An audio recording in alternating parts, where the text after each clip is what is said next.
안녕하십니까. 새로운 해법, 새로운 행동, 새로운 얼굴 9번 철입니다.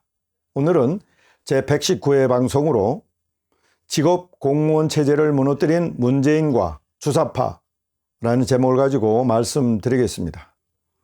문재인의 머릿속에는 온통 사회주의자들에 대한 존경과 보상에 관한 생각으로 꽉 차 있는 것 같습니다. 이번 102주년 3.1절 기념식에서도 여지없이 사회주의자로 알려진 조소왕 선생을 언급했습니다. 그러나 그 누굴 언급하든 그건 문재인의 자유이고 우리 인이 마음 내키는 대로 할 수는 있습니다.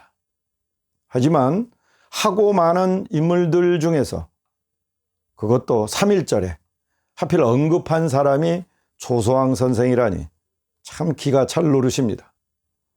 누가 자신이 공산주의자의 피가 흐르지 않는다고 할까봐 그토록 애쓰는지 모를 일입니다. 우리는 마음속으로 이미 문재인을 대한민국의 대통령으로 인정하지 않고 있고 또 문재인도 그렇게 인정받을 생각조차 하지 않고 있는 것 같습니다. 그렇지만 자기 뜻대로 모든 것을 하고 싶어 해도 우리의 공무원 사회를 저 마음대로 움직이게 할 권한은 없습니다. 문재인이 그렇게 불법적이지만 하고 싶은 일이 있다면 국민 앞에 정정당당하게 본인이 나서서 이 사업과 정책은 내가 책임지고 할 테니까 공무원 사회는 그저 실무적으로 지원만 해주면 된다고 하면서 모든 책임 특권을 보장하겠노라고 선언해야 합니다. 예로 탈원전 같은 경우에 내가 모든 것을 책임질 테니 이렇게 저렇게 해라 하면 되는 것입니다. 또 가덕도 신공항도 내가 모든 책임을 질 테니 기준이고 환경이고 뭐고 다 필요 없이 무조건 건설부터 해라 이렇게 하면 되는 것입니다. 그럴 용기와 배짱도 없으면서 괜히 힘없는 공무원들만 앞장세워서 일을 시켜놓고 급하면 하급 공무원만 처벌받게 하는 것입니까? 비겁하지 않습니까, 문재인? 지금까지 문재인이 힘없는 공무원 사회를 어떻게 악용했는지 서서히 밝혀지고 있습니다.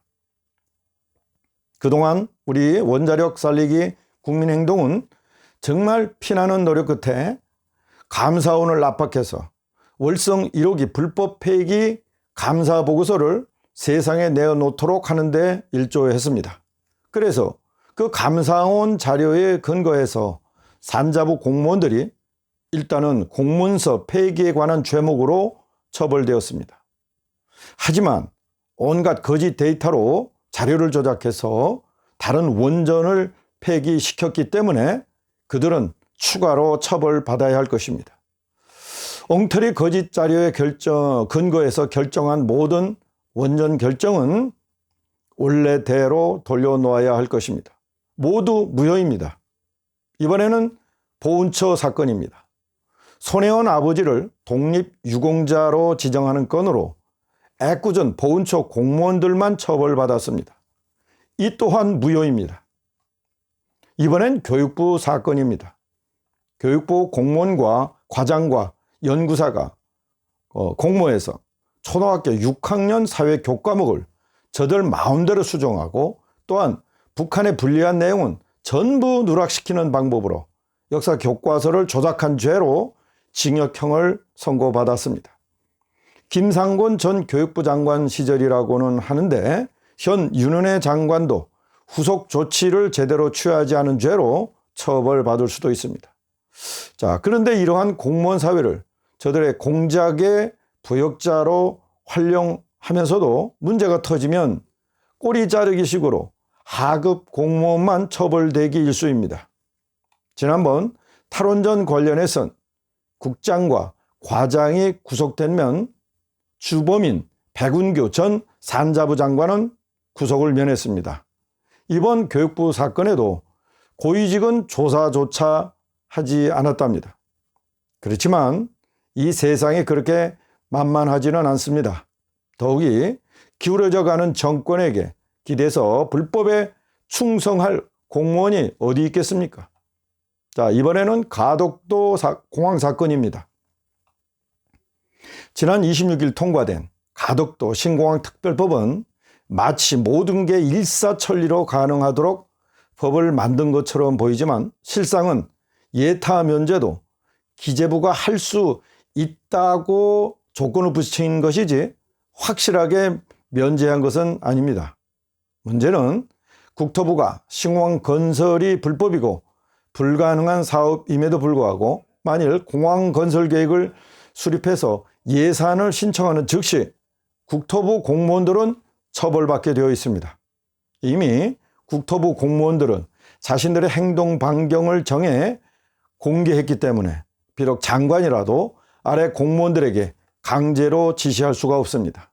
만일 장관이 강제로 지시하는 순간 모든 책임은 그 장관이 지게 되어 있습니다. 자, 국토부가 설령 공항건설 예산을 신청해도 이번에는 기재부가 예타 조사를 해야 한다고 버티면 어쩔 수 없이 해야 합니다. 만일 기재부 장관이 하지 말라고 지시하면 그 순간 수십조 원 예산 낭비는 그 기재부 장관이 책임져야 합니다. 과연 어느 장관이 수십조 원 예산 낭비 사업을 마음대로 결정할 수 있겠습니까?